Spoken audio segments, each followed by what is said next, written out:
What's going on, everybody? Jack Bender from Bar for Bar here. Thanks for joining us for another interview.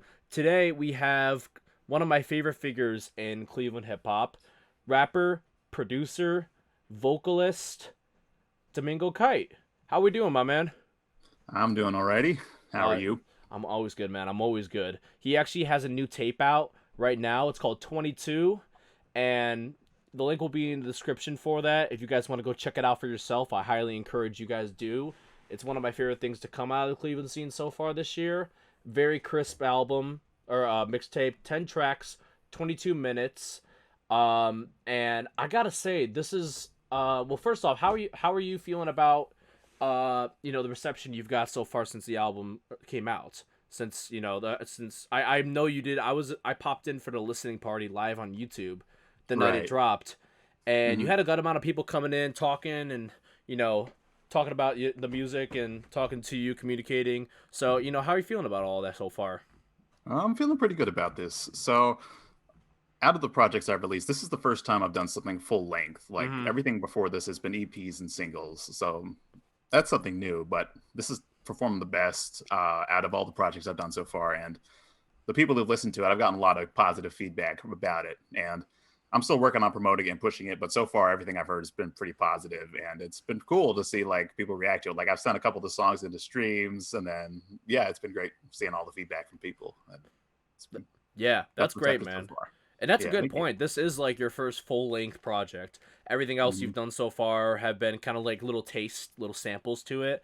But Right. and this is also something, in listening to the album, it's definitely the most cohesive. It has, a full length project sort of feel to it, much less scattered in intent than its predecessors. So, and this is also, I would argue, your most, introspective and authentic sort of album, and we'll get into a Dink and Stormy Night or another Dink and Stormy Night later in the interview. But Right. those were very loose tapes. They were very, fun tapes. But this is like, you're diving into some stuff that you're going through at the age of 22, and I think Yep. it's very down to earth. It's no bullshit, no beat around the bush, and I think that's level of authenticity, is valued to a listener. So, what I was gonna ask was the intro to the project. It prefaces, like I said, with a little bit of a look at where you're at with yourself as a person and musically, and like I said, very reflective project. So how as someone who has been putting out art for a while, how do you kind of culminate your experiences into wanting to transform it into art and music? Because you go through all these things that you have on your mind, and whether it be for therapeutic reasons or for other reasons, you want to put it out in into a musical output. How do you kind of like begin the process of brainstorming that out? Right. Well, it's kind of funny you mentioned that. Like, Mm-hmm. is this is you said it's like the most cohesive thing I put out, but I really kind of put together a bunch of just random little songs I wrote across the various points in time. Like I wasn't Mm-hmm. trying to make this album when I wrote like Mm. half of the songs for it. They just Okay. all kind of happened. So, and yeah, you're right. I kind of put a shift in my songwriting. Like back when I was Mayo Staccato, I was just making whatever, and that's I guess some lore for later on in the interview. But when I started making music as Domingo Kite, I specifically wanted to just write more about from an personal perspective, and I don't really have a good way to describe my writing process because a lot of the time the bars just kind of pop into my head randomly. Like when I'm in Yeah. the shower or on the toilet or I'm in the middle of my job, I'll just like, That's where the best ideas come. yeah. 100%. So from there, I've kind of gotten better, like being more deliberate and working on like stories. So Mhm. I don't like try to just say, oh, I'm feeling sad or I feel betrayed or I've been betrayed by people. It's like I tell like a little story, a little sequence of things that I've experienced Yeah. and like put it into a series of bars versus just saying like when there's a story that there's a phrase like a proverb almost when like for novelists that you say you show you don't tell, Sure. and that kind of became my mantra for writing new verses. Is just kind of instead of just saying I feel something, kind of demonstrate how I felt that, and that's kind Mm. of what went into making this tape. Is I just kind of looked at what I went through throughout the year and they just kind of put that into sort of each theme of each song was a different sort of story almost. Yeah. Yeah, and that's a really interesting way of going about it because a lot of people, some of the output comes out very surface level when you try to just look at the raw emotion, like you said, betrayal, anger, whatever the case may be. So, and I think that's where a lot of artists kind of get like writer's block a bit, is like reaching that point where I know what I feel, I know what I went through. How do I put it in a way that you're letting the audience know exactly, you're giving them a pretty damn good sense of why I may think this, how this headspace feels, and that's an intricate skill in and of itself. And I felt that when listening to this project, like this was something that like it like I said, it's very it hits very close to home for me for a lot of personal reasons as well, being and for other reasons, but it worked out very well. And like you said, I'm surprised to hear that a lot of the songs kind of came together loosely, but they just so happened to tie really well together into a full length project. So that's great, man. That's great. And kind of going along those lines, I gotta say the beat for Hurricane Reprise, easily one of the best beats you've ever made, hands down. Thank you. Hands down. And you collaborated with Louis on it, right? Yes. Louis? So Yeah. You guys Louis both made the loop on it, and I kind of put the drums and the bass on it. Yeah, it was, and it sounded very good. And what I was gonna go into, kind of like going on the feel of this project, is this project has a lot of airy and spacey production to kind of like kind of as a vibe, but not in a repetitive way, but more so, and also the sequencing makes it really easy for tracks to flow into one another, because you got to be very delicate and intentional with that when you have that sort of production. But Right. you've this is definitely the most airy and spacey production you've experimented with to date. But what made you want to lean that way when kind of like going into this? What made you what vibe of that made you interested in using that for some of your future songs, even if they weren't intended to be on the full length LP at first? I'm gonna be honest. A lot of that just comes from Luis's production, the way I Mm-hmm. kind of flip his loops and kind of change the texture. Because I don't like to just drag and drop loops into a session. Like I like to change something about them. So usually I'll Yeah. make them a little faster, pitch them up or down a little bit, and throw some Mm-hmm. effects on it. So Mm-hmm. I'm gonna be honest. I wasn't trying to like go for the dreamy aesthetic. That's just kind of how the It cookie came crumbled out. when the thing what came Yeah. out. Yeah. Yeah, and it turned out really well, and I think that's interesting. So another one of my favorite tracks on the album was "We're Back," and Mhm. that was like the one track on the album that stood out to me because it was less desolate and dark sounding, but Right. it was more like it was like a very blissful track. You're Right. talking about being in San Diego, and how do you kind of put a track together like that to make it give it that sort of feel? I have a feel good summer playlist, right? Mhm. And that went straight into there as soon as I heard it. But when trying to convey that sort of mood, how do you begin that? How do you go about that? Right. So this track just kind of happened organically. So Mm-hmm. the entire reason this track exists is because that summer I was just going to garage sales and I was buying stuff. So Mm-hmm. I went to one garage sale, I got a ukulele. I went to another one, I got a banjo. And then I went to another one, I got a glockenspiel. And I Mm. was like, okay, I gotta record this glockenspiel to justify the cost of buying it. So Yeah, might as well I put it to basically, use. so on the chorus, you get that little ding ding ding. Yeah. That's the glockenspiel I bought at the garage sale, and that's me playing the glockenspiel. No So shit. yeah. Yeah. So that wasn't So a sample. That no, was your wow. Okay. yeah. So after kind of playing around, if I remember correctly, after kind of playing around with it, that's kind of where the idea for the track came. You can't like make something super dark and moody with a glockenspiel, so No. I No. needed No. to make No. something kind of, and it was in the middle of summer, and that's just kind of where it happened. So Mm-hmm. I didn't like do this sort of music theory approach, like I'm going to use a C major seventh diminished chord to make this Yeah. jazzy vibe. It's just I had a glockenspiel I was playing around with, then I found some nice summery sounding chords, and then just kind of went from there. Yeah, yeah, and it came out really nicely, and it figures it was recorded in the summer. That makes Mhm. entire sense. The Yeah, vibe, the vibe, and the vibe fits it well. Yeah, go ahead. yeah, there's also I've listened to some Frank Ocean around that time too. So the original Oh, drums I had on there were ass, but mm, I forget which song it was. It was either Pyramids. No, it was Thinking About You. It was Thinking About You. After I I was about listened to to the drums say, on it Thinking, sounds very similar. The yeah, drum that's kind of line. where some of the production inspiration came for that, was just like some pretty minimalistic chords, and then like that kind of the drum pattern was a bit inspired by Thinking About You too.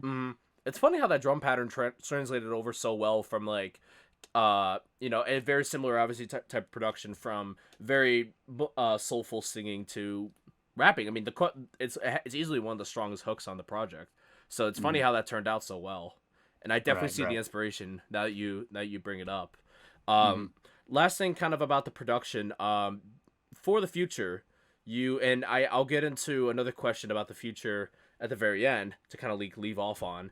But Right. do you see yourself kind of going forward with the this sort of production, or because you've always been very willing to try new sounds, and this is definitely the furthest you push that sort of sound. So Right.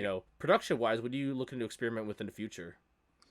So actually, I am going to be trying to make my own subgenre, if you will. um, I've talked to only a couple people about this, but there's a sound I've kind of noticed, or I've almost stumbled upon when I've been producing that I really like. And there's a couple of songs on the tape that kind of follow this, Mm-hmm. but I'm trying to kind of create a specific sound, like some. So you know how like Detroit beats or Bay Area beats, as soon as you hear them, you know exactly what they are. Yep, 100%.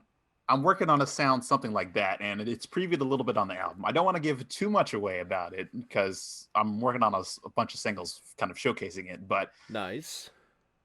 it's going to take some inspirations from some of the stuff you heard on the album, as well as some more diverse ones too. But you've heard a little bit of it on the album. I'm going to take some of those in an even further direction. Yeah. No, don't tell me much more. I want to be Yeah, surprised when it happens. That's right. exciting, man. And that's a lot to say because, that's it seems like sometimes everything's been done. I Hmm. was talking to somebody recently about how there's a guy that I used to work with that I still talk to, and he used to be a drummer in a rock band, and he's convinced hip hop is such a shallow genre, and like and with like a few brilliant exceptions. Nah. And yeah, like there's it's crazy because like and just like hip hop, big hip hop people will say like rock is repetitive and yada yada yada, but like there's so much room to grow with it. It just takes the right mind to be able to push that boundary. So I think that's Right. awesome that you're doing that, man. That's incredible, and that's what's gonna make you stand out, and that's something to very much look forward to. Yeah. So moving on from there, I want to talk about another Dank and Stormy Night and the predecessor, A Dank and Stormy Night. So you've told me before what the inspiration for these projects came from, or like where they organically get. Can you explain that whole story of where the projects come from? Right. Right. So something I did is I like to keep a lot of notes. So when I'm writing bars, if I don't have a song, sometimes I'll just get some bars. So I have like a in my notes app, I just have a couple of notes files that are just filled with random bars. Yeah, So it's always good to have bars on reserve. But something I started doing also was just putting song titles in, like super evocative or unusual titles. So yeah, what I decided to do was just take some of the most random and bizarre or unusual titles and use those as writing prompts for songs. mm-hmm, And then from those songs, I put them on an EP. So mm-hmm, the rule was basically that I had to integrate the concept of the title into the song some way, and I tried to make entirely new beats to specifically suit each of the songs too. mm-hmm. So that was the Yeah. same concept I used for both of the projects. Yeah, because like I remember looking at it once and I see a song. The song titles are very obscure. They're very Yeah. obscure, which I think is like, and in concept, it's funny as shit. It's hilarious, and Uh, it gives you a chance to kind of like, a lot of artists like they'll make a lot of stuff that like, or like they'll release something that's kind of like a throwaway sort of thing. Like I know yeah. I've talked to people that like, have released an entire song that never made it on an album, but it was just like it ended up just being a bunch of bars that they had written down in a notebook or notes, but like and that they wanted to use, but there was no other context previously where it would have worked. So they're like, "Fuck it, Right. I'm gonna kind of like mush it all together and see what sticks." But Uh-huh. but they actually came out like the production on them is very crisp. It's a lot of trap or like dark beats and Mhm. some very lively ones. It's a really healthy mix, and those were some of the most fun projects I've heard you release. Or fun, yeah, it was very fun to listen to, and there were some funny bars in there too. Oh yeah. Yeah, when you let loose sometimes, like you have some of the funniest shit I've ever heard anyone ever say. Right. I appreciate that, man. Yes, sir. Absolutely. Um, and kind of moving on from there. So when I met you about 2.5, 3 years ago, something like that, you Yeah. were. I remember one of the first things you showed me was a playlist you had on your phone of some of the best acts and not only just in hip hop but in music to come out of Northeast Ohio, Cleveland area. And since the time I met you, you've been very, very, very in tune, much more than anybody else I know, with Cleveland's music scene. And Right. you are actually the one who booked Little G Fresh, right, Uh, to perform downtown at CSU. And I recommended her. I didn't do the booking myself, oh, but you recommended her to. Okay, yeah. yeah, but yeah, then she ended up coming up and performing, and pretty everyone seemed to really enjoy her, and she's been doing this for quite a while. But Yeah. with that being said, and also you also have a line from Powerball where you said, "I listen to my homies more. I listen to these pop stars," Right. which I 100% believe. You have very wide taste in music similar to me. But with that being said, talk to me a bit about Ohio's music scene and how it's kind of grown in recent years, and a few artists that you think are worth keeping an eye on in the coming Oh, years. sure, sure. So my attention mainly been within Cleveland. Like, Yeah. there's a couple artists from outside of town that I'm aware of, but mostly I've looked at Cleveland. And there's a Hmm. couple of scenes going on in Cleveland. There's like a underground slash emo, and then now there's some hyperpop growing in there, scene going on. So, Seen a lot of that. Yeah. um, those guys are really positive. So probably the biggest artist right there right now is going to be Blossom Reynolds. He's Blossom does Reynolds. like it's right now a lot of his recent output's been sort of like rock or emo oriented, but he has some like electronic stuff in the past too. So he had a birthday show at Mahal's back last year, I think in September. So it had him. There's a rapper and vocalist named Grain from here who's really good. Okay. Soap is a rapper, I and know he Soap does like actually. Yeah. yeah, Soap is incredible. Hmm. Then there was Lilac Heart, and there were they had a couple people out of town too. But like that scene is super good vibes, super great Hmm. music coming out of that underground. There's a conscious, I don't know if conscious, it's like there's elements of jazz rap, sort of underground hip hop, boom bap. There's a scene of that too. So I don't know if you're hip to the Monday program, Mm. but there No, give me a hint. there's a network of rappers that's Steadley, Corey Grant's a DJ. He's part of the Monday program. Okay. Gosh, I could keep on rattling off names, but let me think. I'm trying to think of a few other Monday program affiliates. Yeah. Oh yeah, West Will. West Okay. Will. He's gotten a bunch of sync placements and stuff. He's doing great. Joey H. Yeah. So there's that I know sort of Joey. network of people. I've heard Joey. Yeah. Yeah. Um. Oh yeah. There's also like an underground scene. Another underground scene. It's underground. The underground. It's more SoundCloud underground. Mm. So it's a collective called Bloodline, and Okay. there's a guy named Rockstar who's kind of the front man of that. Hmm. It's RXTARR. He makes really interesting music, and I've known him for a couple. I've been internet friends with him for a little bit while too. But yeah, Hmm. so and that's a fraction of what's going on too. Like I could just keep Right. going and going, but of the Yeah. music I listen to from here, and the people that I'm familiar with, those areas are kind of where I'm the most where I've kind of spent the most time with and who I know the best. Yeah. It's crazy because like none of the names you listed off, I expected you to name. I knew Joey and I knew Soap, and those are the Uh-huh. only two guys I recognized from there. But yeah, this is how in tune you are with this stuff, man. And that's Cleveland's had its moments in obviously it's the birthplace of rock and roll, so it's hard to get a name out there for hip hop. Obviously everyone knows Kid Cudi, they know MGK.